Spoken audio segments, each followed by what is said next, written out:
comment je vais dire la suite. Hey, salut! Aujourd'hui, on va parler de certaines personnes qui ont un talent fou et qui se servent de ce talent pour bluffer le monde. Est-ce que t'es prêt à décoller, mon gars? Attache la ceinture. Lui, c'est Luc Vincentini. Et il fait ça. Des pâtisseries en trompe-l'œil. Ce jeune américain s'est découvert une passion pour la pâtisserie en regardant des photos, et plus particulièrement la photo du gâteau de mariage de ses parents. Il était hyper impressionné par la structure et il apprend que c'est son grand-père qui a réalisé le gâteau. Et c'est précisément cette info qui l'a motivé à devenir pâtissier. Franchement, c'est lourd, hein. C'est à 12 ans qu'il a réalisé ses premières pâtisseries. Au début, c'était des cupcakes et des brownies. Plus tard, il participe à l'émission de télé-réalité Cake Boss, le pâtissier de l'impossible. Après 2 ans à faire ses armes dans une pâtisserie de prestige, Luc décide de se lancer en indé. On est toujours en indépendant. Et évidemment, il a compris ce qu'aujourd'hui on sait tous, les réseaux sociaux sont là pour te mettre en lumière. Les temps changent. Perso, c'est sur Instagram que je l'ai découvert et je te conseille de faire un petit tour sur son compte parce que ce qu'il fait est hyper impressionnant. Ce sont des gâteaux, mais on dirait des objets du quotidien. Il sait absolument tout faire. Et en moyenne, il met entre 3 et 4 heures pour réaliser ça. C'est pas un truc de ouf?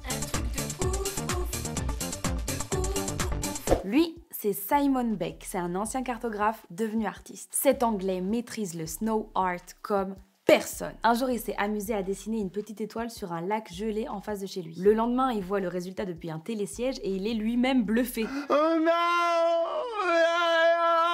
À la chute de neige suivante, il remet ça avec un dessin un petit peu plus complexe et sa carrière de dessinateur sur la neige était lancée. Certaines de ses œuvres mesurent entre 1 et 4 hectares. Ça fait entre 2 et 8 terrains de foot. Et il lui faut une 12aine d'heures pour les réaliser. Ce génie du flocon se sert de son art depuis quelques années pour sensibiliser au réchauffement climatique et au respect de l'écologie. Tandis que moi, je sais à peine faire un bonhomme de neige avec 2 niveaux, le gars, avec une paire de raquettes et son œil de géomètre, il te fait des dessins de dingue. Changement de température.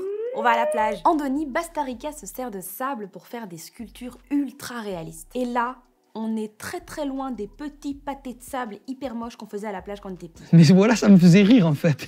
Andoni s'est rendu compte de son talent en allant à la plage avec ses 2 filles. Il avait sculpté la petite sirène. Bon, le résultat était pas ouf, mais au moins ça lui a permis de se rendre compte qu'il avait ce don. Depuis, il n'arrête pas d'exploiter son savoir-faire et sa petite spécialité à lui, ce sont les animaux. Alors ne t'étonne pas si tu croises un éléphant sur la plage, ce sera le petit copain à Andoni à mon avis. Après l'éléphant, le serpent, bah, le perroquet.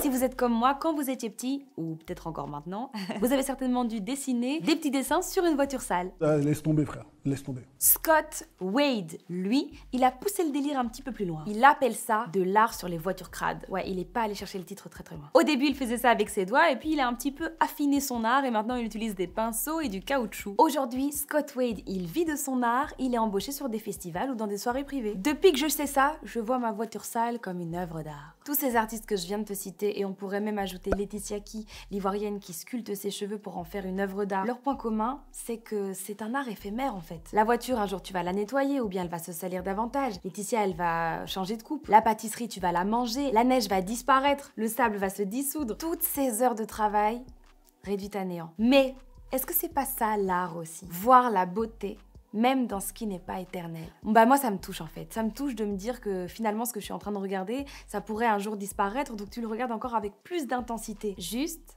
apprécier l'instant. C'est une philosophie de vie en fait. Juste apprécier ce qui t'est donné de regarder à l'instant T. Alors toi aussi, dis-moi en commentaire dans quoi d'autre on pourrait sculpter une œuvre d'art éphémère. Moi je lirai tout ça en détail jusqu'à la prochaine escale. Et à demain, ou pas.